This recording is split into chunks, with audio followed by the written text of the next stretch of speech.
Students, हम merchant of Venice act 3 scene 2 lines 92 from 107 92 से 107 के बीच की लाइन से इस पे बेस्ड एक क्वेश्चन लेके आए हैं। आप उस पूरे पैराग्राफ, उस पूरे एक्सट्रैक्ट को तो मैंने यहाँ नहीं लिखा है, कुछ लाइन्स स्टार्ट की हैं, कुछ लाइन लास्ट की हैं। आप एक्सट्रैक्ट जो आपका है वो एक्ट 3 से बिलोंग करता है। उसमें कहा गया है, so are those crisped golden locks which make such want to gamble with the wind upon supposed fairness often known to be a dowry of second hand। I hope आप लोगों ने पढ़ा होगा कि इसमें क्या कह रहा है। बेसानियो की ये बातें हैं, बेसानियो के ये वर्ड्स हैं, उसके अंदर के थॉट्स हैं, वो क्या सोच रहा है। जब उसको कास्केट खोलना था तो कौन सी कास्केट को चूज करेगा, वो उससे पहले के ये सारे आपकी सेंटेंसेस लाइनें हैं। So are those crisp golden locks। यहाँ पे गोल्डन लॉक्स क्या है? ये एक गोल्डन घुंघराले बाल जो किसी और के, जो हवा के साथ उसके चेहरे पे, जैसे उसने इमेजिन करा एक लेडी है जिसके चेहरे पे गोल्डन जो घुंघराले बाल हैं वो लहरा रहे हैं, उसकी ब्यूटी को बढ़ा रहे हैं और वो सुंदर लग रही है।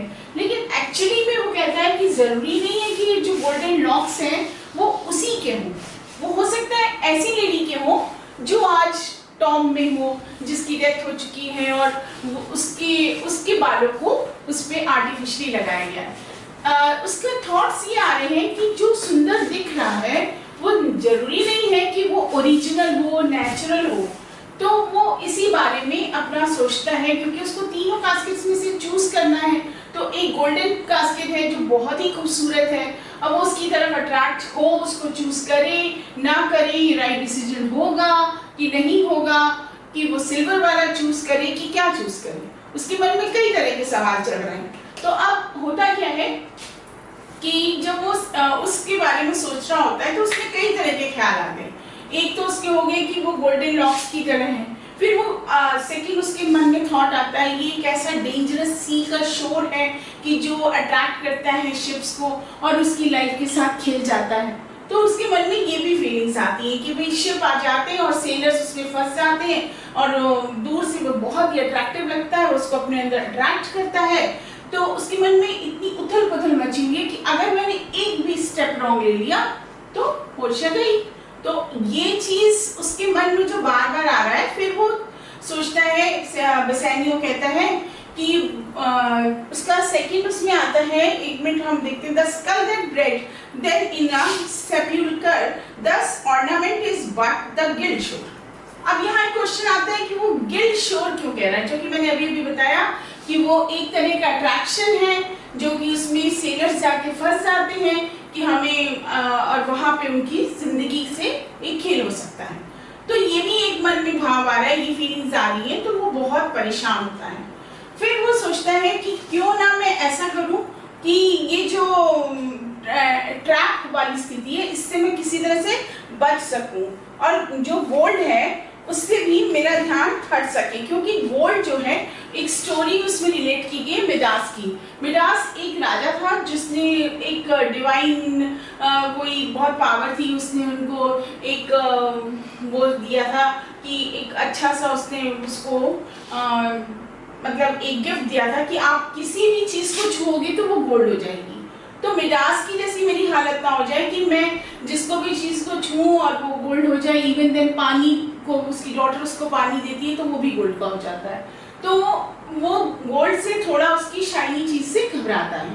फिर सेकंड उसको दिखता है सिल्वर कास्केट। सिल्वर कास्केट को वो फिर भी मना कर देता है कि सिल्वर कास्केट भी मुझे नहीं चूज करना चाहिए, क्योंकि सिल्वर जो है वो एक एक्सचेंज मनी है, वो आज एक किसी पर्सन के हाथ में है, कल किसी पर्सन के हाथ में है, तो वो उसको भी लाइक नहीं करता। थर्ड आता है उसका बेसानियो, फिर सिल्वर वाली कास्केट को छोड़ करके लेड वाली कास्केट की तरफ बढ़ता है और उसकी सिंपलिसिटी उसको बहुत अट्रैक्ट करती है। वो सोचता है कि अगर ये जितना वो सिंपल होगा जरूर इसी के अंदर मेरा फ्यूचर इसी के अंदर है, तो वो उसकी तरफ अट्रैक्ट हो जाता है। सो अब इसके ऊपर बेस्ड क्वेश्चंस क्या हैं वो हमें यहाँ पे देखने हैं कि उसने लेड कास्केट क्यों चुना, उसको क्यों ये सब अच्छा लगा। तो पहला क्वेश्चन है what is Bassanio's opinion about the golden locks of women. अभी मैंने आपको बताया कि बेसानियो के ओपिनियन में गोल्डन लॉक्स के बारे में उसका क्या ओपिनियन था, कि वो एक औरत की फेस में जो गोल्डन लॉक्स है वो उसके बारे में क्या सोचता है। तो बेसानियो सोचता है कि ये किसी और की property. Bassanio thinks that golden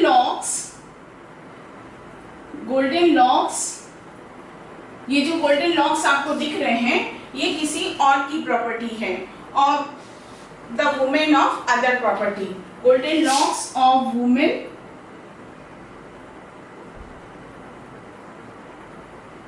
is others property, ये किसी और की प्रॉपर्टी है। ठीक है, क्या सोचता है बेसानियो कि ये जो गोल्डन लॉक्स जो मुझे अट्रैक्ट कर रहे हैं ये किसी और की प्रॉपर्टी है, that had gone to the head of some other women who is dead, that had grown on the, that had जो किसी और के सिर के बाल थे, grown on the head of other women, that had grown on the head of the other woman who is dead, जो कि अब जिंदा नहीं है। पहला आंसर फिर से एक बार रिपीट करते हैं। What is Bassanio's opinion about the golden locks of women? Bassanio thinks that golden locks of women is others' property that let grown on the head of others woman who is dead, जो कि अब कब्र में है, उसके बाल वो artificially उसकी ब्यूटी को बढ़ा रहे हैं। नेक्स्ट क्वेश्चन आता है how does Bassanio describe ornaments. उसने ऑर्नामेंट्स को किस तरह से डिस्क्राइब किया है। तो Bassanio compares ornament to a deceptive sea shore. अभी थोड़ी देर पहले एक्सप्लेन किया कि किस तरह का सी शोर है, which leads a ship into a dangerous sea, जो एक डेंजरस सी में शिप को ले जाता है। It might also be compared, ये तो एक बात हो गई। फिर सेकंड बात आती है it might also be compared with a beautiful scarf। अब यहाँ पे एक बहुत अच्छा एग्जाम्पल उसके मन में चल रहा है कि कई बार ऐसा होता है कि हम लोग किसी को देखते हैं और उसने बहुत ही सुंदर से कपड़े पहने होते हैं, उसका आउटलुक बहुत ही खूबसूरत सा होता है, लेकिन अगर हम उसकी ब्यूटी के पीछे देखें तो वो बहुत ही अगली वुमन होती है। तो ब्यूटीफुल स्कार्फ जो उसने एक नकाब जैसा पहना हुआ है वो ऐसा लगता है कि इसके पीछे जरूर कोई खूबसूरत सी लेडी होगी, लेकिन जैसे ही वो वाइल वाला स्कार्फ हटाया जाता है तो उसमें से अगली इंडियन वुमेन निकलती है। अब यहाँ पे आप लोग ये मत समझ लीजिएगा कि इंडियन वुमेन जो है वो हमारे इंडिया की से रिलेट की गई है। पहले रेड इंडियंस वगैरह होते थे और उस समय के ज़माने में बहुत ज़्यादा भेदभाव होता था, तो वो उसी को रिप्रेजेंट कर रहा है। तो how does the Bassanio describe ornaments? Bassanio compares ornament to deceptive sea shore which leads a ship into a dangerous sea. It might also be compared with a beautiful scarf covering an ugly Indian women. ये दो question आपके इस पे बनते हैं। अब हमारा एक थर्ड क्वेश्चन है, थर्ड और फोर्थ दो क्वेश्चन और हैं। अच्छा, ये वाला क्वेश्चन जो आपका डेंजरस है इसके ऊपर थोड़ा सा चेंज करके ये भी आ सकता है कि बेसानियो ने उसको गिल्डेड जो है, बेसानियो ने उसको गिल्डेड शोर क्यों कहा है, क्योंकि वहां पे एक आपके इस एक्सट्रैक्ट में एक वर्ड आएगा गिल्ड शोर, क्योंकि उसको इसी आंसर यही होगा, लेकिन थोड़ा सा क्वेश्चन में चेंज कर सकते हैं वो कि उस शोर को किस तरह से कंपेयर करना है, गिल्ड क्यों कहा है। तो ये इसके ऊपर दो इंपॉर्टेंट क्वेश्चन से, दो नहीं आपके इसके ऊपर तीन बन गए। एक तरह से गिल्ड शोर को भी दे सकता है और ऐसे भी दे सकता है। Now next question, why does he reject gaudy gold? Why does Bassanio, यहाँ पे ही यूज कर ले रहे, why does he reject gaudy gold? उसने गोल्ड को क्यों रिजेक्ट कर दिया?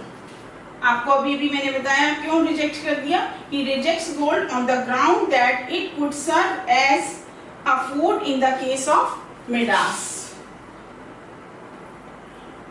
he rejected gaudy gold. He rejected the gaudy gold. He rejected the gaudy gold. It could not serve as food. It could not serve as food in the case of Midas. जैसे Midas को खाना खाने के लिए भी problem हो गई थी क्योंकि हर चीज उसकी गोल्ड हो गई थी, तो कहीं ऐसा ना हो कि उसमें भी सब कुछ इसी की तरह से हो जाए. It could not serve as food. It could not serve as food in case of Midas. Midas was a miserly king. Some divine power gave him a power of turning whatever he touched into gold. This is impossible for him to eat anything. इसको आप अपनी language में बना सकते हैं. Gaudy gold, it could not serve as a Midas. In case of Midas, he could not have food. He could not have food. So he rejected. So he rejected it. He do not want to be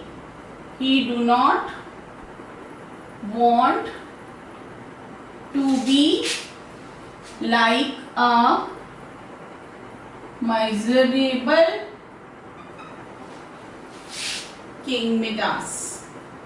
वो अपनी हालत Midas की तरह नहीं करना चाहता था, इसलिए उसने उसको रिजेक्ट कर दिया. ये क्वेश्चन नंबर आपका 3rd था. Question number 4th. अब उसने गोल्डन कैस्केट को तो भैया मना कर दिया. अब 4th क्वेश्चन में आता है what is the impression of the silver. अब उसका ये तो उसके बारे में सोचती, अब वो सिल्वर के बारे में क्या सोच रहा है. बहुत ज्यादा सोच रहा है, बहुत बड़ा डिसीजन है लाइफ का उसकी. what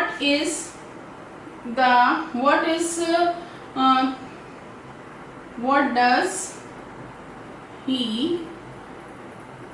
think about silver. वो सिल्वर के बारे में क्या सोच रहा है. what does he think, क्या वो उसका इंप्रेशन क्या है उसके बारे में. Bassanio thinks that silver is only a common means of exchange. Bassanio सोचता है, Bassanio thinks. Bassanio क्या सोचता है. Bassanio सोच रहा है कि silver is only a common means.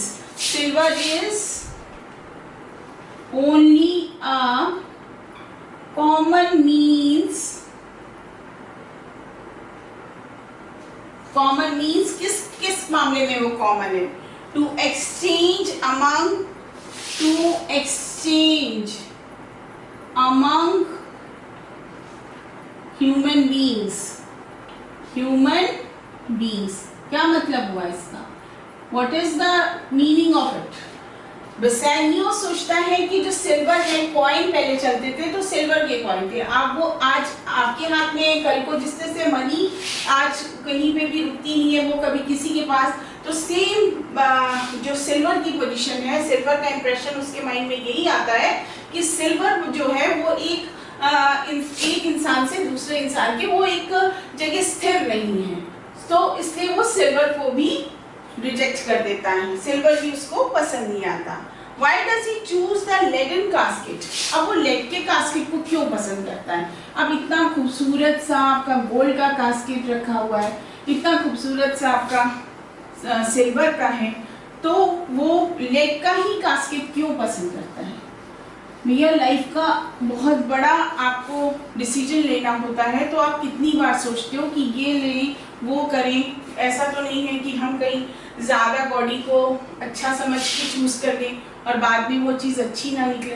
तो सेम हालत इस समय बेसानियो की भी है. Why did he choose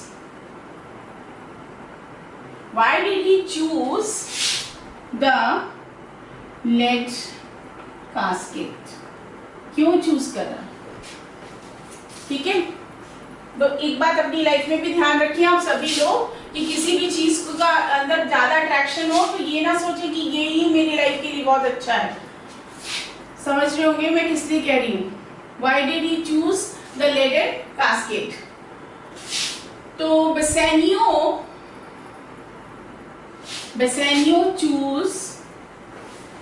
chooses leaden casket because he was impressed।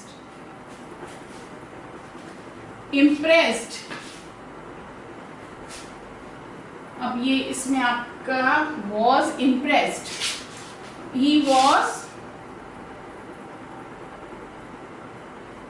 Bassanio choose leaden casket because he was impressed by the simplicity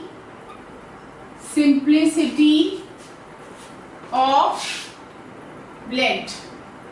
उसको उसकी सिंप्लिसिटी बहुत ही ज्यादा पसंद आ रही थी और वो अपील कर रही थी in compare of golden showy casket। तो ये मेन रीजन था। अब अगर आपका ये डज में आएगा तो आपको आंसर प्रेजेंट टेंस में देना। व्हाई डज ही चूज था? तो Bassanio chooses हो जाएगा leaden casket because he was impressed by the simplicity of lead। ठीक है, because he is हो जाएगा फिर आपका। ये चीजें आपको ध्यान रखनी है कि टेंसेस का बहुत खास ख्याल रखिएगा। अगर डज में है तो इज का यूज करेंगे और अगर डिड में है तो आप वॉज का यूज करेंगे। आपका डिपेंड करता है कि आपका क्वेश्चन कैसा है। तो now this is the last question. तो आपका यहाँ पे ये एक्सट्रैक्ट कंप्लीट होता है। नेक्स्ट हम फिर से लेके आएंगे।